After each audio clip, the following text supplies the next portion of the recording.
Donc, si seulement nous pouvons apprendre comment recevoir la grâce de Dieu et laisser Dieu faire les choses à travers nous, je peux tout faire par Christ qui me fortifie. Ce n'est pas juste un petit verset que nous citons, mais vous le pouvez vraiment. Quoi que Dieu veuille que vous fassiez, vous êtes capable de le faire par la grâce de Dieu. Vous dites, ben alors, pourquoi je suis si frustrée? Nous allons y arriver. Vous savez, j'ai une lampe ici. Eh bien,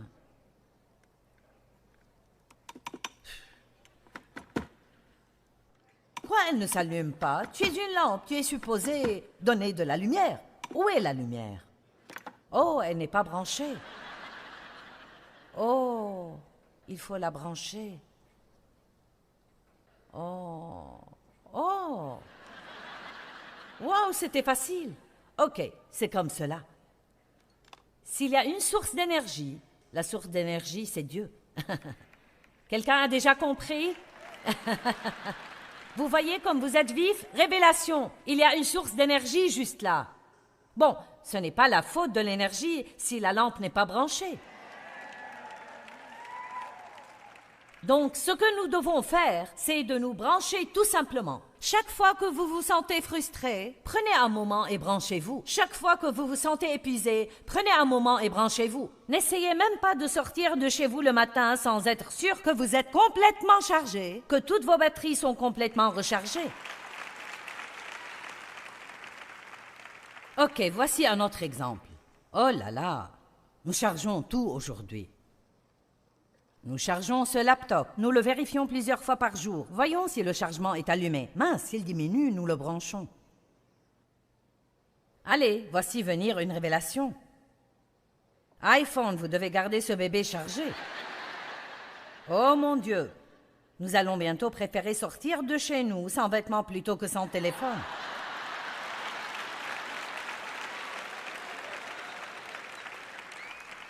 Les gens ne feraient pas demi-tour à 2 blocs de chez eux pour aller chercher leur Bible.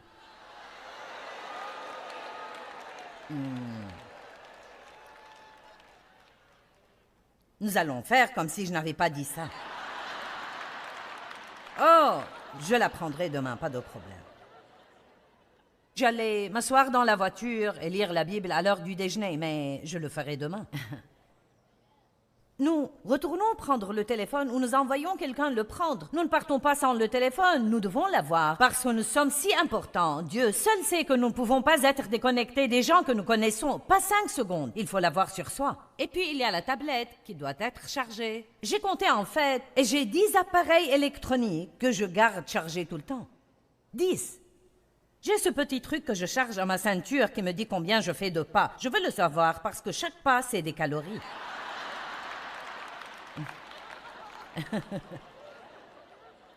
Et puis j'ai cette machine qui m'aide à lisser mon visage. Et il doit être rechargé afin de pouvoir lisser. Ensuite, j'ai ce petit truc pour mettre sous mes yeux et donc ça doit être chargé aussi. Vous savez à quoi ressemble votre maison? Vous avez des fils électriques partout. Vous rechargez tout, sauf vous-même.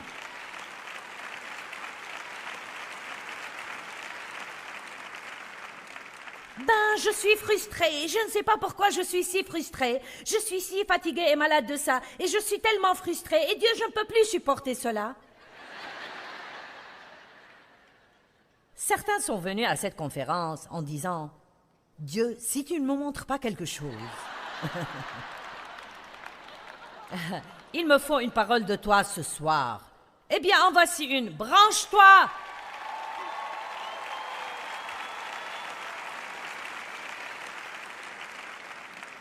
Est-ce que quelqu'un a remarqué que Jésus filait à peu près tout le temps? Non, mais il était au beau milieu d'un ministère. Il y avait des milliers de gens et tout d'un coup, il partait.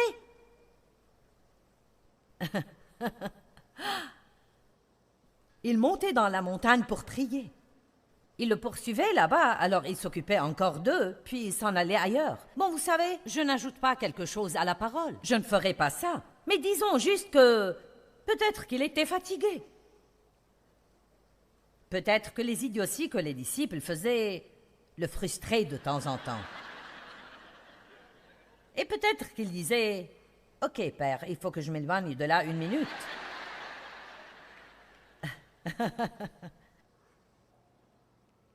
Certains penseraient « Oh mon Dieu, quand j'ai appris à m'éloigner avant que j'en arrive à exploser et que je disais « Ok, mes batteries sont presque vides, je dois aller me recharger et ça ne prend pas beaucoup de temps. » Vous pouvez vous enfermer dans les toilettes et recharger en 2 minutes.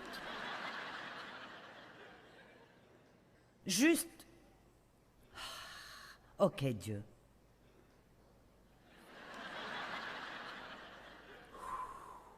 Nous voulons vivre par l'esprit, donc soyons assez intelligents pour réaliser quand nous tournons à vide et qu'il faut aller quelque part et revenir. Quelqu'un peut vous dire « Où vas-tu ?» Je sors et je vais revenir. Ça commence une bonne conversation. « Oh, où vas-tu ?» Je dis « Je sors et je reviens. Je reviens dans un moment et quand je reviens, je vais être ici et tu m'aimeras mieux. »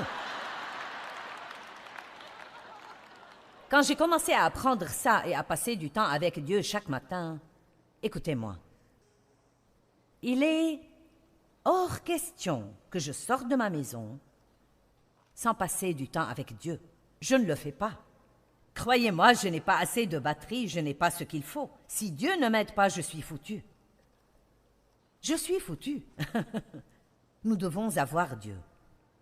Frustration égale œuvre de la chair. J'avais un aimant sur mon réfrigérateur qui disait « Frustration égale œuvre de la chair ». Car chaque fois que nous sommes frustrés, c'est que nous travaillons par la chair pour essayer de produire quelque chose que seul Dieu peut faire arriver et nous ne le ferons pas arriver jusqu'à ce que nous cessions de travailler par la chair et allons à lui et disons « Dieu, j'ai besoin de ta grâce pour faire arriver cela dans ma vie ». Extraordinaire. Grâce extraordinaire. Est-ce que nous pensons honnêtement que Dieu va nous sauver et nous laisser frustrer le reste du temps? Je peux me rappeler quand la parole de Dieu me frustrait. Honnêtement, j'allais à l'église et entendais un message, dit ouvertement ou implicitement. Que dites-vous de ça? Soumets-toi à ton mari. C'était un bon message pour moi, parce que je ne savais même pas comment épeler, se soumettre, encore moins le faire. J'ai été abusée par des hommes et voilà ce qu'était mon attitude. Aucun homme ne me dira plus jamais ce que je dois faire aussi longtemps que je vivrai. J'ai quelques sœurs par là. Mais quand je suis tombée tellement amoureuse de Jésus que je voulais faire tout ce qu'il me disait de faire, peu importe combien ça ferait mal ou coûterait, alors j'ai commencé à penser, ok, je suis prête à être une épouse soumise. Quoi que ce soit, je vais tenter le coup. Et donc, j'ai fait ce plan. Et vous savez, quand nous avons un plan, nous sommes comme un ballon plein d'air chaud. Nous sommes, oh oui, loué soit le Seigneur, je vais rentrer chez moi et je vais être douce et je vais servir mon mari Dave. Et juste, vous savez, oui, vous savez, j'écoutais le message et je pensais, oh oui, je vais cuisiner son plat préféré. Quand il dit quelque chose que je n'aime pas, je vais dire, oui, chérie. Donc, j'avais mon plan. Ma chair était juste pleine d'elle-même. Bien. Vous avez fermé le ballon? Oh non, regardez, il s'en va. Ouh, ouh, ouh, ouh, ouh, ouh, ouh. Oh. Oh, Dieu, je suis si lassée, fatiguée de ça, j'essaie, et j'essaie, et j'essaie, et j'essaie. Et peu importe ce que je fais, Dieu, rien ne change jamais, rien ne change.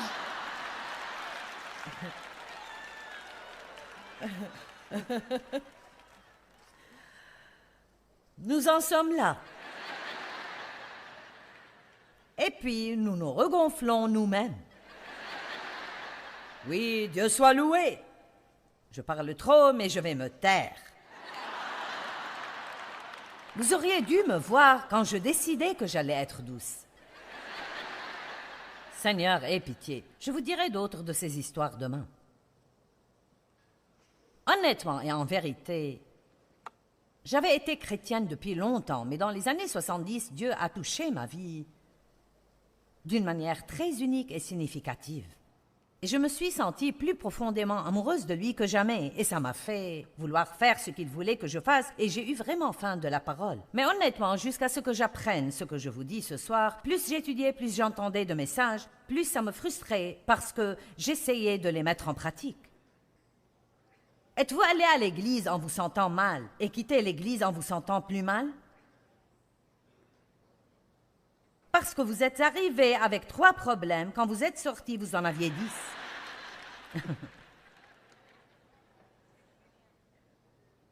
Il n'y a pas eu un message dont je n'avais pas besoin. Avant que je désire que Dieu me change, je pensais que Dave avait tous les problèmes. Je ne savais pas que c'était moi. Et puis j'ai découvert que c'était moi. Et j'ai commencé à changer. Je ne peux pas vous dire combien d'années j'ai perdu en œuvre de la chair, essayant de faire ce que seul Dieu pouvait faire, furieuse contre moi-même, croyant que Dieu était en colère contre moi. Puis j'ai fini par apprendre que de la même manière que j'étais sauvée, de la même manière, je devais avancer et vivre ma vie dans la grâce, par la foi, dans la grâce, par la foi. Je vais à Dieu. Dieu, je ne peux pas faire cela, je veux le faire. Je veux te plaire. J'ai besoin que tu le fasses en moi. Et puis, si je ne vois pas de résultat le jour suivant, je ne me sens pas découragée. Je dis, Dieu, je crois que tu travailles. Je crois que tu travailles. Avez-vous déjà prié pour quelqu'un et ils se sont mis à agir de manière encore pire après la prière? C'est vraiment un bon signe. Vous dites vraiment? Bien sûr, ça veut dire que, à la minute où vous avez prié, Dieu a commencé son travail et cette conviction les fait sentir pire qu'ils n'étaient avant. Quel commentaire idiot que de dire « J'ai fait tout ce que j'ai pu, je pense qu'il n'y a plus rien d'autre à faire que de prier. » J'ai appris à laisser la prière être juste comme un souffle. Priez pour tout, n'attendez pas pour prier, n'attendez pas pour prier. Je prierai pour ça quand je prierai. Non, priez tout de suite. Et voici la prière la plus spirituelle que je prie, des centaines de fois chaque jour. Oh Dieu, aide-moi. Aide-moi. J'ai 2 choses que je dis plus que tout autre. Je t'aime Jésus, aide-moi. Je t'aime Jésus, aide-moi. Je t'aime Jésus, aide-moi. Intérieurement, ça continue toute la journée. Avant que je monte ici, je t'aime Jésus, aide-moi. Je suis ici parce que j'aime Dieu et à cause de ce qu'il a fait pour moi. Et je n'ai pas grand-chose à vous offrir si Dieu ne travaille pas à travers moi. Et je suis si dépendante de lui que c'en est absolument effrayant. Ça me terrorise de penser au désastre que ce serait si Dieu ne se manifestait pas. Et vous savez quoi? Il n'a jamais fait défaut jusqu'à maintenant. Il y a eu des réunions qui ont été meilleures que d'autres, mais je peux dire honnêtement, et je le dis en toute humilité, nous avons une bonne réunion partout où nous allons, et ce n'est pas grâce à moi, c'est grâce à Dieu. Et vous serez étonnés de ce que vous obtiendrez si vous vous appuyez sur lui et vous vous pressez contre lui, et quand vous avez l'impression que vous vous déchargez, vous allez vous brancher. Vous ne devez pas laisser vos enfants et vos amis vous empêcher de vous brancher. Ne laissez pas le shopping vous en empêcher. Ne laissez rien vous empêcher de vous brancher. Vous devez toujours vous brancher, vous devez recharger cette batterie. Est-ce que quelqu'un m'entend?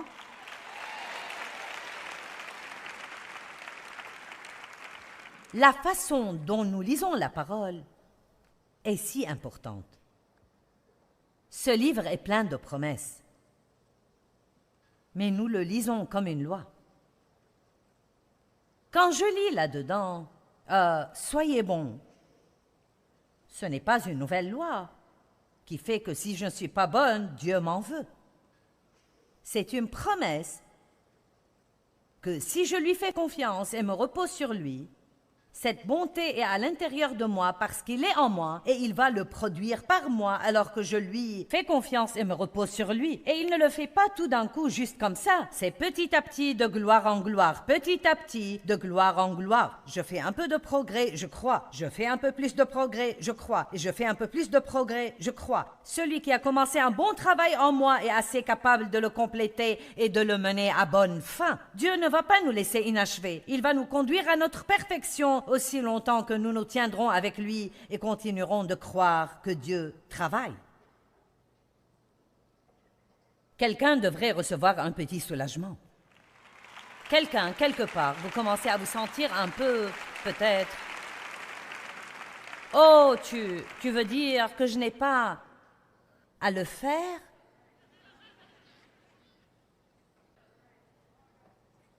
Galates 3.10 dit qu'aussi longtemps que nous vivons sous la loi, ou aussi longtemps que nous essayons d'être justes avec Dieu par la loi, nous sommes condamnés à la déception. Nous sommes condamnés à la déception. Il n'est pas possible de réussir tant que je lis cela et pense « je dois être bonne, sinon Dieu va m'en vouloir ». Par la grâce, nous sommes sauvés par la foi. C'est un don de Dieu. Par la grâce, vous êtes patient par la foi. C'est un don de Dieu. Par la grâce, vous êtes bon par la foi. C'est un don de Dieu. Quelqu'un m'entend? Par la grâce, je prêche ce soir et je dis par la foi, je fais un bon travail. Mais c'est un don de Dieu. Amen. C'est un don de Dieu. Je ne peux pas chanter comme Israël parce qu'il le fait par le don de Dieu. Je ne peux pas aller évangéliser l'Afrique comme Reinhard parce qu'il le fait par le don de Dieu. Mais ils ne peuvent pas faire ce que je fais non plus. Arrêtez de regarder ce que tous les autres font et de vous comparer à eux et commencez à réaliser que vous pouvez faire quelque chose que personne d'autre ne peut faire. Vous pouvez faire quelque chose que personne d'autre ne peut faire.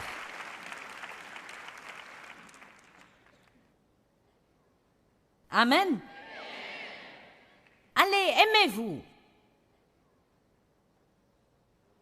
Vous savez ce que je dis chaque jour? Et ça va sonner comme si j'avais les chevilles qui enflent, mais ce n'est pas ce que je veux dire.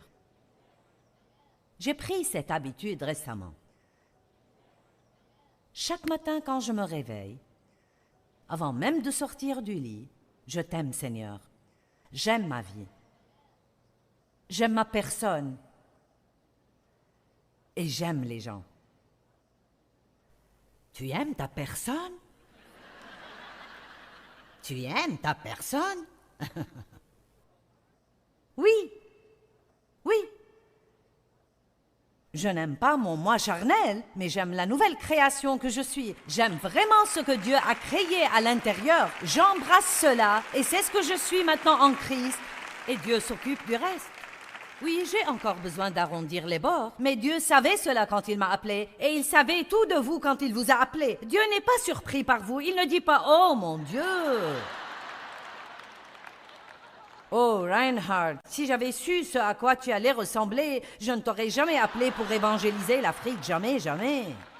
Je n'aurais jamais fait cela si j'avais vraiment connu toutes tes faiblesses. Eh oh, Israël, si j'avais su toutes les choses que tu allais faire et tu allais dire, mon fils, je ne t'aurais jamais appelé.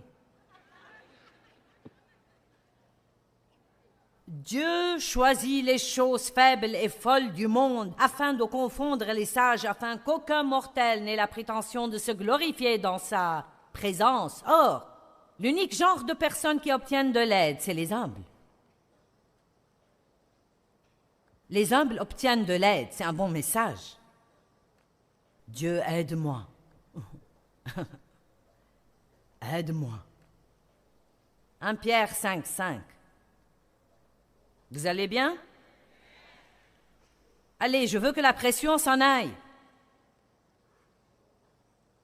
Vous avez juste besoin de dire, c'est cela Dieu.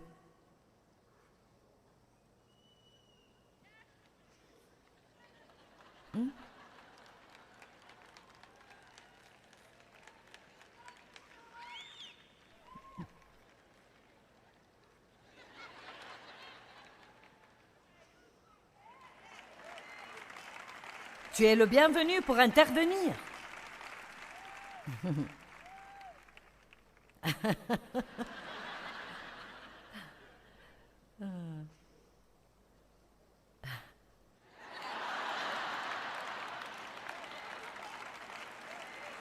Vous savez, j'aimerais penser que plus jamais dans ma vie, je ne ferai de bévue avec ma bouche. Mais pas tant que ça. Je doute que cela arrive vraiment. Je me suis améliorée. Ça a pris presque 40 ans à vivre dans la parole chaque jour. Vous savez quoi? Je suis une bouche dans le corps du Christ. C'est juste que parfois j'oublie où elle doit fonctionner et où elle doit se fermer.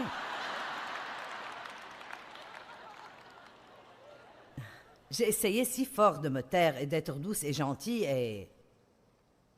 je suis seulement... Vous savez ce que j'aime chez mon mari, plus que tout au monde? Dave me laisse être moi. Il est... Maintenant, si je suis rude, Dave me le dit, mais il se moque de moi. Il dit, voilà le feu pour lequel je t'ai épousé.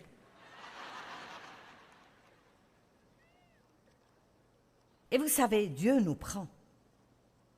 Pourquoi ne vous feriez-vous pas une faveur ce soir? Pourquoi ne pas arrêter d'essayer de donner à Dieu tout ce que vous pensez être et lui donner tout ce que vous n'êtes pas? Allez, je ne suis pas, et vous pouvez tout avoir. Nous lui donnons toujours quelque chose dont on pense qu'il sera où? Wow! Sa force est rendue parfaite dans notre faiblesse. Il choisit exprès les choses faibles et folles de ce monde pour confondre les sages. Dieu n'a pas besoin d'aptitude, mais de disponibilité. Vous dites, me voici, Seigneur, si tu peux faire quelque chose de moi, me voici. Vous seriez étonné de ce que Dieu fera. N'est-ce pas, Teresa? Cette fille ici, la première fois qu'elle m'a entendue, elle était en prison. Et maintenant, elle prêche l'Évangile partout. Amen! Amen! Lève-toi, Teresa, et fais leur signe pour qu'ils sachent qui tu es.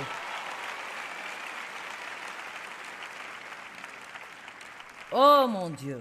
En prison, pourquoi? Vente de drogue et possession de drogue?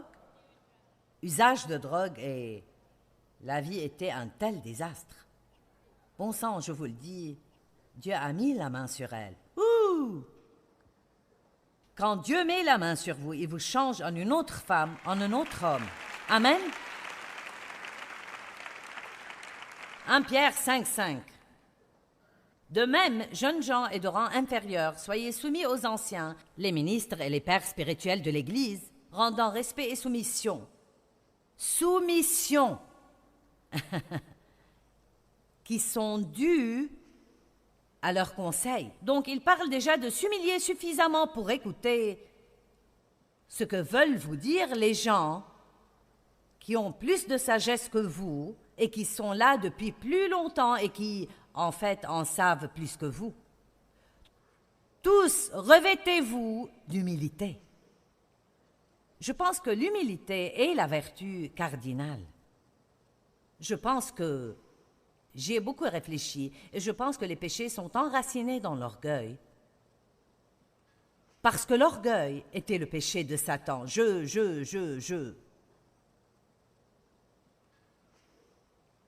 Tous revêtez-vous d'humilité comme la tenue d'un serviteur, afin que cette couverture ne puisse pas vous être retirée. Passons au plat de résistance. Affranchis de l'orgueil et de l'arrogance les uns avec les autres. Voilà la partie que vous devez saisir. Car Dieu résiste aux orgueilleux, aux insolents, aux autoritaires, aux dédaigneux, aux présomptueux, aux vantards, et il s'oppose à eux, les frustre et les vainc. Pourquoi est-ce que je suis frustrée? Pourquoi les circonstances me frustrent-elles? Est-ce que c'était Dave qui me frustrait? Est-ce mes enfants qui me frustraient? Non, il est dit que c'était Dieu qui me frustrait. Et vous dites, mais pourquoi Dieu ferait-il cela? Il essayait de m'enseigner que je ne pouvais pas avoir ce que je voulais si je ne m'humiliais pas moi-même et ne le laissais pas le faire. Comprenez ceci, allons.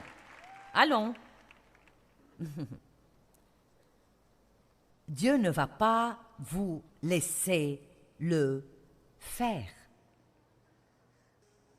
Et vous allez être frustré et tourner en rond autour du même obstacle, juste comme j'ai fait, et fait encore de temps en temps, jusqu'à ce que vous vous humiliez et disiez: Dieu, je ne suis rien sans toi. Je ne peux rien faire sans toi. J'ai besoin de toi. Aide-moi. Et il accorde sa grâce aux humbles. Nous avons deux choix dans la vie. Nous pouvons vivre une vie remplie de frustration ou nous pouvons nous humilier nous-mêmes et demander à Dieu de nous aider. Nous pouvons recevoir son don gratuit de grâce pour nous aider et c'est exactement ce que nous devrions faire.